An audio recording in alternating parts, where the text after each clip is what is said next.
എല്ലാവർക്കും നമസ്കാരം. ജൂലൈ 1 എല്ലാവർക്കും നല്ലൊരു മാസമായിരിക്കട്ടെ എന്ന് ആശംസിക്കുന്നു. കഴിഞ്ഞ മാസം നമ്മൾ നൽകിയിട്ടുള്ള സഹായങ്ങളും സ്നേഹ സമ്മാനങ്ങളൊക്കെയാണ് കേട്ടോ.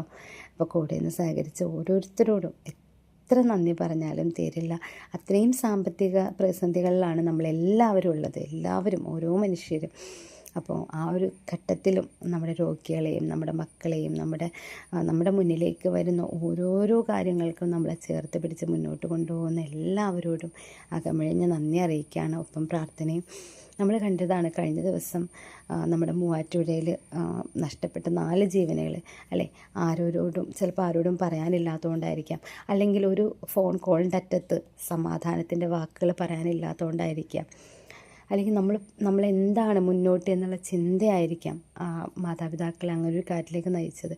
എന്ത് തന്നെയാണെങ്കിലും, എന്ത് പ്രതിസന്ധി ഘട്ടത്തിലാണെങ്കിലും ഞങ്ങൾ ചെല്ലുന്ന ഓരോ വീടുകളിലും പല പല അവസ്ഥകളിൽ ജീവിക്കുന്ന മനുഷ്യരെ നമ്മൾ കാണുന്നുണ്ട്.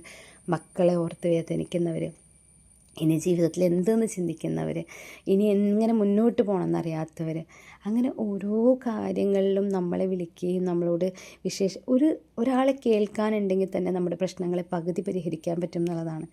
അപ്പം നമ്മളെക്കൊണ്ട് കഴിയുന്ന എല്ലാം നമ്മൾ ചേർത്ത് പിടിക്കുന്നുണ്ട്.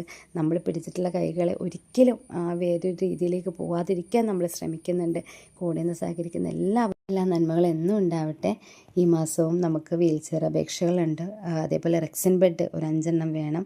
അതേപോലെ മെഡിസിൻ, വാടക, അതേപോലെ നമ്മുടെ മക്കളുടെ ഭക്ഷ്യക്കിറ്റ്, ഡയപ്പർ, ഇതെല്ലാം നമുക്ക് എല്ലാ മാസവും കൊടുക്കുന്ന പോലെ കൊടുക്കാനുണ്ട്. പുതിയ അപേക്ഷകളുണ്ട്. അപ്പോൾ എല്ലാവരും കഴിയുന്ന പോലെ കൂടെ ഉണ്ടാവുമെന്ന് പ്രതീക്ഷിക്കുന്നു. എല്ലാ നന്മകളും നേരുന്നു. Thank you so much.